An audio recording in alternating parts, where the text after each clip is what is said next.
Hello again, everybody. It's Tamara from Southern Adornments Decor. I am a couple minutes late, but I appreciate Miss Cynthia waiting for me and being here with us.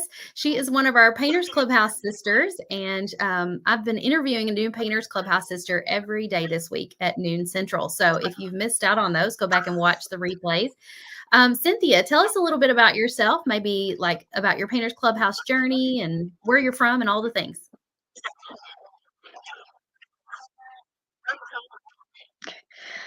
Um, I'm Cynthia Varick, and I live in Harrisville, Utah, which is about an hour north of Salt Lake City. And I grew up in Wyoming, and we come down here for my husband's job. I have 4 children, 3 bonus children, their spouses, 7 grandkids. And so I painted ceramics for a long time. And then as I got more children, I got so busy that I kind of put it away for a while. And then I started ceramic painting again about 7 years ago. And I always wanted to try other things, but canvas is not my thing. So I was just scrolling one day through Facebook and saw your ad for Lola, the Highland cow. And I love those cows. And decided I'm going to try this. And I'm hooked. So you And joined after the Lola workshop. I was just going to do that one and see how it went. Yes, I did. I was a little on the fence for a minute, and you had messaged me and said, "What's holding you back?" And I was worried, but I sold a Lola within 2 weeks of the class. And then I've sold 4 Lolas and about 8 to 10 door hangers since. Wow. And I've had several custom orders. I had a couple that wanted, we stand for the flag and we kneel for the cross, and they wanted a round and they wanted it rectangle like a flag, and I did those. And then I've got it's basically this Hello Summer that you showed on YouTube a few months ago, but they wanted them custom with different wordings and colors. So I've got those almost done. And so it's just been a whirlwind ever since. And at the same time, my husband started a laser business. So we've just gone for it. So Yeah. I think we've got a little bit of a vocal delay. So I have to like make sure you're done talking before I start talking or it overlaps you. And so if you sense me pausing, yeah, it's because I don't want it to like overlap you on accident. we're kind of So holding up. so what is it about painting that you really enjoy?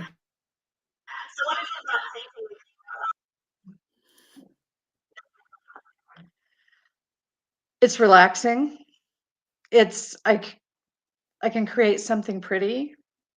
Mhm. Um, it was always my go to, like during COVID, and because I have tons of things to paint, and I just really enjoy it. We've got some very artistic people in my family, and so it's a little natural, but the techniques that I have learned in Painters Clubhouse are phenomenal. The shading, especially, because I wasn't very good at shading. So, Well, I'm glad to hear that the clubhouse has helped you improve your painting techniques and stuff. There are lots of members who come in who had been painting for a while and then they stopped for a while. Like you said, you got busy as being a mom and a grandma and all that. And I'm glad to hear that you've now gotten back to it. So you've sold a few door hangers. Have you done any paint parties? Like, or have you started a business, or is this still very casual for you?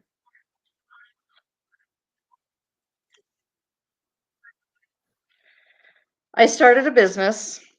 I was supposed to do a paint party for my daughter and some friends, and they canceled the night before because her friends couldn't get coordinated with childcare. And so I would like to get into paint parties. I think they're fun. I do have a neighbor that has talked to me about it a little bit for in the fall. Well, good. So we'll see. But she wants something easy. So we'll see what I can cook up. Well, I hope that goes well for you. I know, back in the day when I first started, before I even did paint parties in other people's homes, I was doing the Pinterest parties here in my own home, and to coordinate those with other moms, the other moms would always say, "We can't get babysitters. Is it okay if we bring our kids?" So eventually it just became a bring them if you have to. We've got a room in the back they can all play, and that room was always trashed. But if nothing else, at least we got some time to craft and spend time with other ladies, so it was worth it.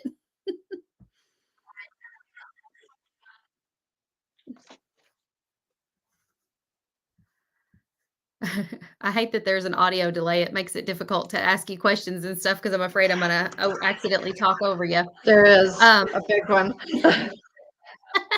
it's like a good 5-second pause after I get done talking. Um, what is one thing in your craft room that you could not live without?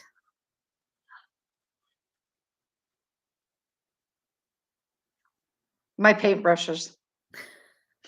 I have paintbrushes from about 30 years ago that I still can use. And so I'm kind of my friend told me I was a brush snob because I'm pretty picky about my brushes and I take good care of them and I just I couldn't do without my brushes. Well, you're not alone. Miss Lisa Howell that I interviewed on Monday said the same thing, but she said she had had some of hers for like 20 years. And I said, "What is your secret?" Because I don't think I have a single paintbrush here that I've had for 20 years, but what is the secret to taking good care of them? So do you have anything special Oh, you do?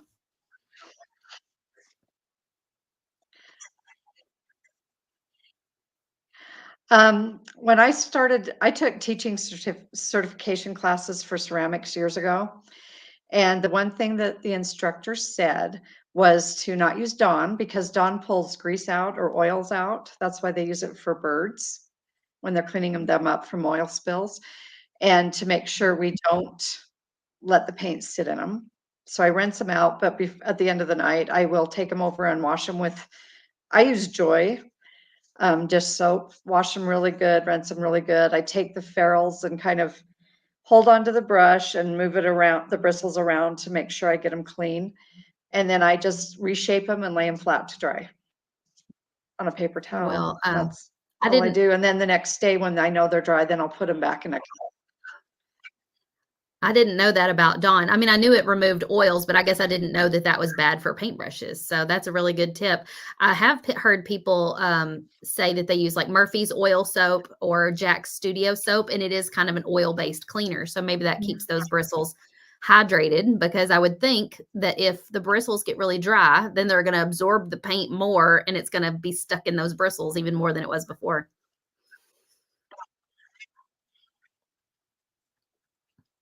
Right. Yeah. I've even had my husband go ahead. You keep pausing here. Um, I even have brushes that I was so attached to that I've had my husband reglue so that he can and epoxy the brush down the wood barrel so that I could still use them. You got to do what you got to do to keep those brushes working. You're going to be devastated if something ever happens to them and the bristles all fall out. Okay, so next question. What do you think That is would the be bad. key what do you think is the key to enjoying your painting journey?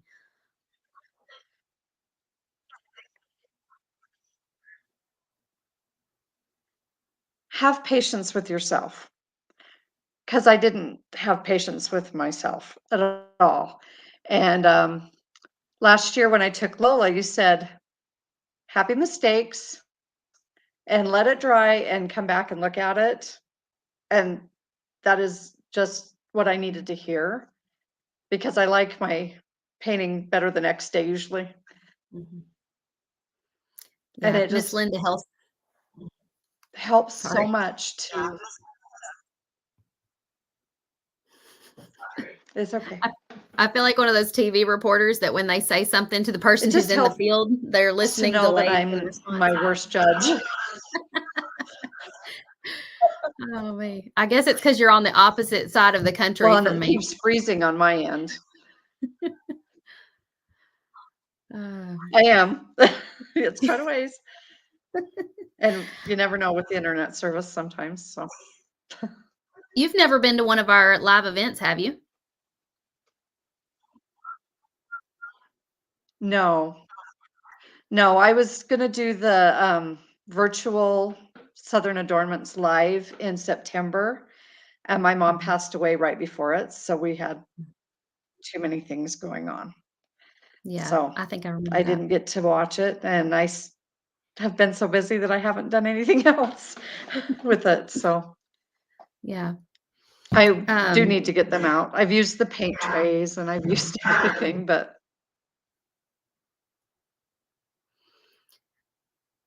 I had another question and now I can't think of what it was. I did go ahead. That's okay. Go ahead and say what you were gonna say because I can't think of my question.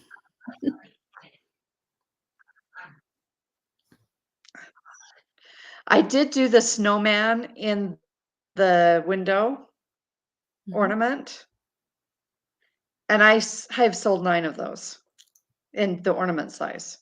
So, I've had a good time with those. Well, I'm looking forward to doing another ornament kit this fall.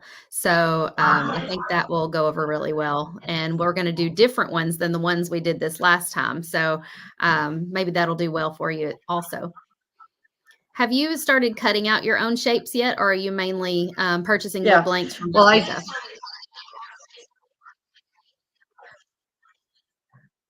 my husband cuts them. He either does the jigsaw or he uses the laser depending on what we've got going. He was gonna teach me one day, and then I don't know what happened, and he just did it. That's funny. Um, okay, so let's see. What would you say is your favorite part about being a member of the Painters Clubhouse?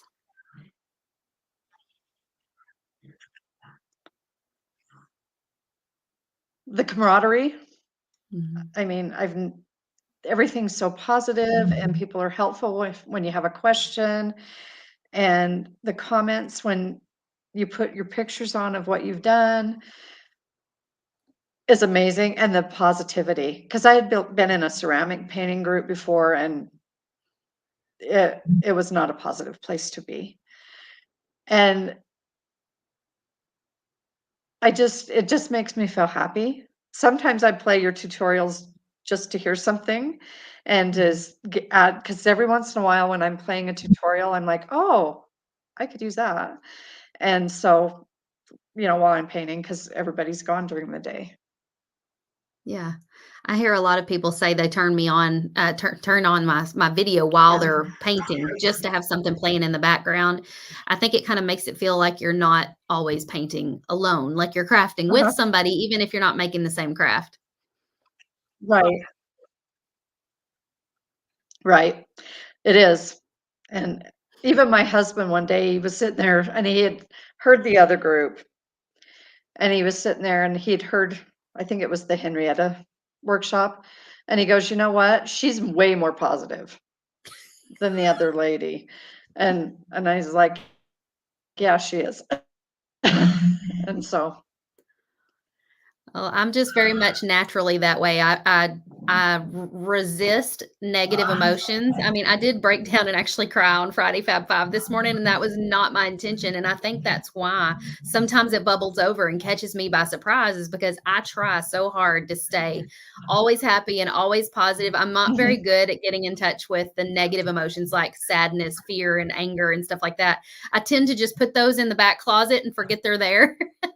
And so a lot of times it'll bubble over. And this morning it bubbled over on Friday Fab Five when I got to talking about how grateful I am for every member of the clubhouse and how good they made me feel when they all came to Painters Clubhouse Live this past week.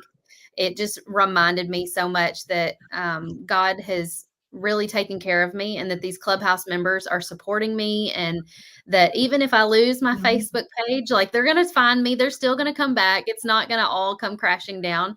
And so I was just the gratitude and the overwhelming emotions just started pouring out of me. But um I'm just thankful for people like you who continue to show up and share inside the clubhouse. It really uplifts me.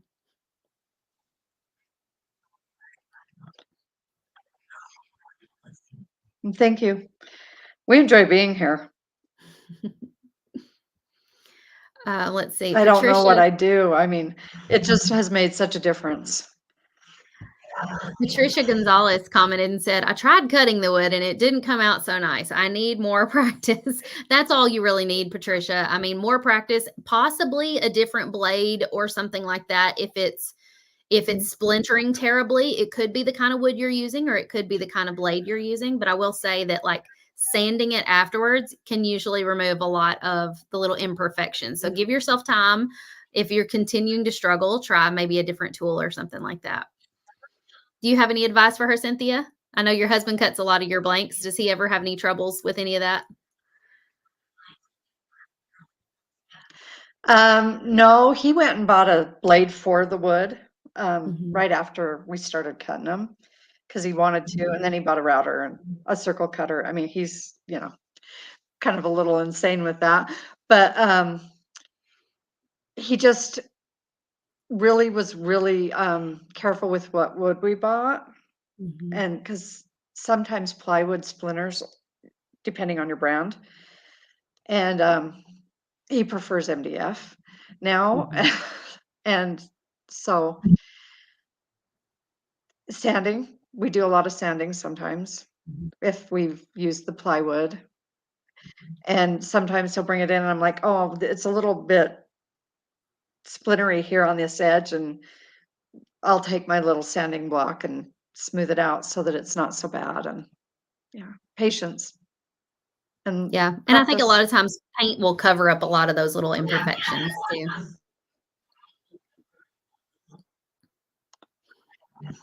Hmm. Yeah, they do. Okay, so last question. What's next for you? What are your goals for the next year? Things you might be working on or looking forward to? Well, I got involved with a thing called Mom's Market on Facebook. It's ran by a couple of ladies that are local here, and it's just crafters that sell their products online. And it's all over the country. There's like 5,000 members of people that view it. I don't think there's that many crafters in there. And I've gotten involved with that. I'm going to do some pop ups with them this summer and craft fairs. I've got one that I want to do in November in Wyoming, where I'm from. And just we do a lot of word of mouth and put things on Facebook. We do have a website. Um, like my husband and I are bowlers, and we have a really huge tournament that takes 4 weekends for the next month. And we have his laser engraving stuff that we do, and we're going to have some of my door hangers and some ornaments that we've made that we're going to sell also during this tournament. And we donate part of our profits to the bowling association that runs it, and talk a lot. We get orders. Yeah. Yeah, well, I hope that goes well for you. Good luck. I'm going to let you hop off here today. It's a little bit of a struggle to ask questions back and forth, but I appreciate you hanging in here with me and waiting through the awkward pauses for a moment to answer my questions. And I appreciate you being a member of our community. Thank you, Cynthia. Thank you. Thank you. Have a nice day. You too. Okay, before we wrap up, I wanted to tell you if you are interested in joining the Painters Clubhouse, you can go to paintersclubhouse.com. Tonight, we are having a special bonus. It's an after hours Zoom call with me at 8 p.m. Central. And so, if you would like to be on that Zoom call, you just need to join today no later than 7:45 p.m. because that's when the email with the link goes out. And so, if you join too close to that cutoff, you won't get that email. But if you want to join right now, go to paintersclubhouse.com. It's a wonderful community. We're going to be teaching you how to paint door hangers every month. But more than that, you're going to get to be a part of this sisterhood. And all of these ladies I've been interviewing every day are part of that sisterhood. You've heard their stories. I've got more that I'm going to interview over the next 3 days. Tonight at 6 p.m. Central, I'm going to be live painting. Oh, I was almost going to show you that, but I've got a picture of it here I can show you. Tonight at 6 p.m. Central, I'm going to paint the Umbrella Blooms design. You can find this template or wood blank in our shop at shopdoorhangers.com. I'm going to be tracing the template tonight on a little wood round from the Dollar Tree. So you can follow right along with me. You can trace it on whatever you've got at home. And then tomorrow night, I'm going to do it again. And Monday night, I'm going to do it again. But that time, I'm going to actually paint it on an etched wood blank. So you can pick those up in the shop as well. And then let me see. There were a couple of comments I wanted to see about. Patricia said, do you feel like too many crafters people don't buy? What sells best for you? You mean people who are crafty don't buy from other crafters? I think it depends. I think there are people like that who see things and they think, I could make that. And then they won't buy it from you. And, that's their own prerogative. But then and I probably used to be that person, especially when money was a lot tighter. And I was probably like, I probably won't buy that because I could probably make that at home. But honestly, as I've gotten older and I've gotten a little bit more financial stability and whatnot, and wisdom, I know that if I see something like that in somebody's craft booth, I can appreciate it and know that, yeah, I probably could make that, but I'm not going to. I'm not going to make the time to do it. And so my mindset has shifted to the other perspective of, yes, I could make it, but I'm probably not going to. And I would love to support another crafter. And so now I've gotten to where I will buy things from other crafters at craft shows because I think it's really cool. Like I know, especially when I started out, what it felt like for somebody to buy my art. And so to be able to like pay that feeling forward to somebody else feels really good. And so I have bought art from other people before, even though I know I could probably paint it. And something about it, even though I could paint it, that piece to me is more special knowing I didn't paint it, knowing that somebody else did, and it's now living in my home. It means more to me. So I wouldn't let that thought like worry you when you think about going to set up a craft booth, because yes, there are those people who won't buy from you because they'll think I could make that myself. But there are plenty of other people who are more of the other mindset who are wanting to buy from you and support small business. As far as what sells best, that is a really broad broad range of things. I would say it changes season to season, and you just need to pay attention to the trends. Pay attention to what people in the clubhouse are saying about what's been selling well for them. I know last year the Highland Cow, Lola the Highland Cow, was a huge hit. One lady sold like 35 of those on her own. And then another lady last night said, I sold 3, I sold 10 and whatnot. And so the Highland Cow was really popular. And I'm still seeing those now. When I go shopping places, I still see Highland Cow things. I've also been seeing lots of bumblebee things, daisies, still seeing gnomes and mushrooms, even though that's not really my thing. So I really feel like you just kind of pay attention when you're out and about, what is trending like in stores and things like that you're seeing, and try to come up with designs that kind of follow those trends. Carol says, even if I can, I buy one to have to look at. That way that you could replicate it after you got home. I like that idea. So come and join us at paintersclubhouse.com. We are closing the doors next Friday, and we won't be opening them up again until the fall. And so if you want to become a part of our community and go deep with us, learn how to paint, become a part of the sisterhood, you can do that. We also have a live event coming up in the fall, Southern Adornments Live. We'll be selling tickets for that May 3rd through the 12th. So come back and check that out then. I think that's all I wanted to share with you guys. So I'll see you guys again at 6 p.m. today. We'll be painting that Umbrella Blooms design. I'll see you next time. Bye, guys.